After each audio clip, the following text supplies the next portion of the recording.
श्री सदगुरु महाराज के पावन चरणों में कोटि कोटि नमन।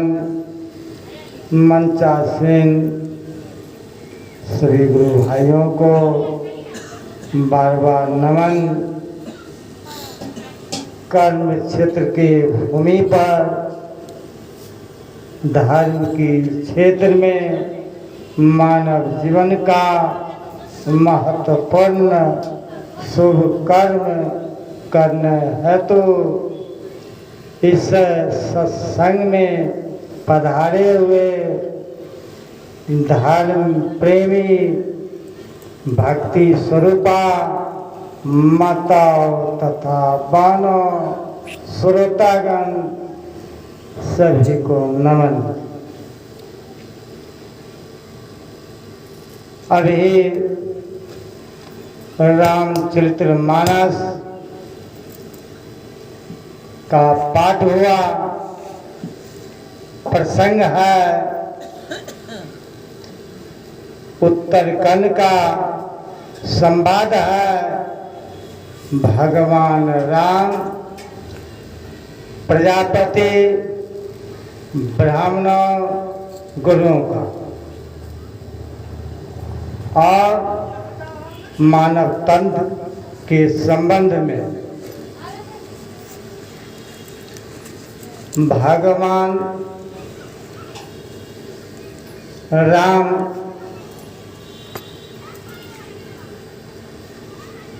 प्रजापति को उत्तर बगल जगह है बुलाकर सभा लगाए। जब सभा समाप्त हो गए, प्रजापति जब जाने लगे, एक साधु ठहर गए और भगवान राम से कहने लगे कि हे पुरुषोत्तम राम, आपसे कुछ बातचीत करना है। दोनों आदमी के बीच में तीसरा आदमी नहीं हो, मंजूर है? भगवान राम कहते हैं मंजूर है। तब साधु कहते हैं एक शर्त है,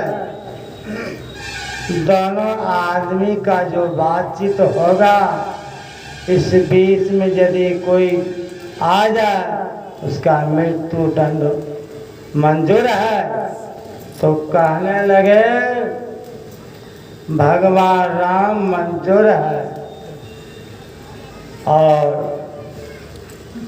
साधु और भगवान राम बातचीत करने के लिए चल दिए। भगवान राम लक्ष्मण जी को कह दिए गेट पर पहरा देने के लिए, कोई आदमी हमसे मिलने के लिए आवे उसको आने मत देना। यदि उनको आवश्यक कार्य है तो कह देना, कुछ देर के बाद बातचीत होगा। कहा ठीक है। लक्ष्मण जी गेट पर खड़े होकर पहरा देने लगे। साधु बाबा और भगवान राम पुरुषोत्तम आपस में दोनों आदमी का बातचीत चलने लगे। साधु बाबा कहते हैं कि हे राम, पहले ये बताइए, मेरे को पहचान किए मैं कौन हूँ? तो भगवान राम कहते हैं हम तो नहीं पहचान किए, आप कौन हैं? तो कहने लगे साधु बाबा, मैं काल हूँ, काल। यह संसार मेरा बनाया हुआ है, 84 लाख जोनिया। उसको जन्म देते हैं और उसको आहार भी कर लेते हैं। और माता पिता बच्चे का मालिक रहता है, यानी बच्चे का मालिक माता पिता होता है। कहा गया है माता शत्रु पिता बैरी एन बालको नौ पाठिता नौ सोते स्वा मध्य हंस मध्य कोई था। जो माता पिता अपने बच्चे को शिक्षा दीक्षा उपदेश नहीं देते हैं वह माता पिता शत्रु के समान होते हैं। और प्रजा का माता पिता राजा होते हैं। आप राजा हैं, क्या प्रजा को उपदेश दिए कि मानव तन परमात्मा ने किस लिए भेजे, क्या करने के लिए भेजे? अभी पाठ जो हुआ इसमें प्रश्न उत्पन्न होते हैं कि मानव तन परमात्मा किस लिए दिए हैं, कितना दिन के लिए दिए हैं, मरने के बाद जीव कहाँ चला जाता है, अब मनुष्य को कल्याण कैसे होगा, ये प्रश्न उठता है। साधु बा कहे तो भगवान राम कहने लगे कि मैं तो उपदेश तो नहीं दिए। कहे राम समय आपका हो गया, आपका भी यहाँ से उठा लेंगे, आप भी धराधाम पर नहीं रहोगे। संत कबीर साहब लिखे हैं राम लक्ष्मण ऐसे ज्ञानी भये मर्यादा पूर्ण तेहु जग में ठहर न पाए समझ। देख मन को 10 अवतार हुए जग माही सब जीवन के कुल तिनको काल पलक में पकड़ा न करें दूर। मैं सबको उठा लेता हूँ, समय आ गया है। जो राजा प्रजा को सही उपदेश नहीं देते हैं उनकी शरीर जब छूटता है वह नरक जाता है। जो माता पिता अपने बच्चे को शिक्षा दीक्षा नहीं देते हैं, ज्ञान नहीं सिखाते हैं, वह माता पिता नरकगामी होते हैं, नरक जाते हैं। क्योंकि बच्चा अबोध रहता है। आपने प्रजा को उपदेश दिए मानव का तन किस लिए मिला। भगवान राम चुप हो गए। बातचीत चल ही रहे थे कि विश्वामित्र आ गए, कहने लगे काय राम काय राम, बातचीत करना है। कहा भैया कुछ से दूसरे आदमी आ गए हैं बाहर से, उनसे बातचीत करते हैं, शराब दे देंगे, जल्दी बुला कर लाइए, हमसे बड़ा आदमी आया है। जो लक्ष्मण जाते हैं भैया कहते हैं कि वह साधु हुआ जो काल थे वो बेलीन हो गए। भगवान राम ने मन में सोचने लगे जाने के समय हो गया, हम संसार से चले जाएंगे तो प्रजा को उपदेश देना चाहिए। तो भगवान राम ने सभा लगाए।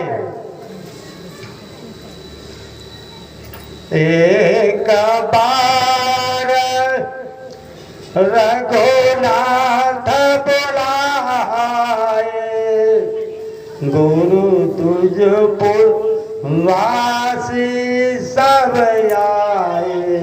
भगवान राम सभा लगाकर पूर्वासु सबको बुलाए।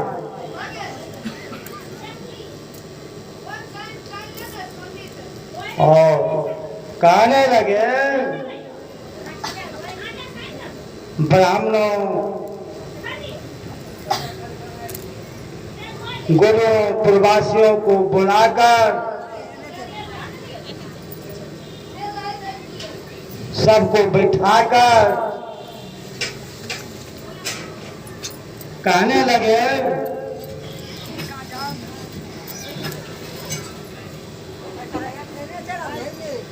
एक बार रघुनाथ बुलाए गुरु द्विजपुरवासी सब आए। बैठे गुरु मुनि और द्विज सज्जन बोले बचन भगत भव भंजन। सुनु सकल पुरजन मम बानी कहूँ कछु ममता उड़यानी। सुनु सकल पुरजन मम बानी कहूँ कछु ममता वो नहीं आनी थी नहीं कछु प्रभुताई सुनु करहूँ जो तुम ही स्वाई सोई से बक प्रियतम मम सोई मम अनुशासन मान जोई नहीं अनीति नहीं कछु प्रभु नहीं अनीति कछु भाषो भाई तऊ मुहि पर जाऊँ भय बिसराई भय भागय मनुस्तन पावा सुर दुर्लभ सतग्रंथ गावा साधन धाम मोक्ष कर द्वारा पाई हुन यही पर लोक सम्हारा। सबको बिठाकर और कहने लगे हे प्रजापति ये नहीं समझिएगा ये राजा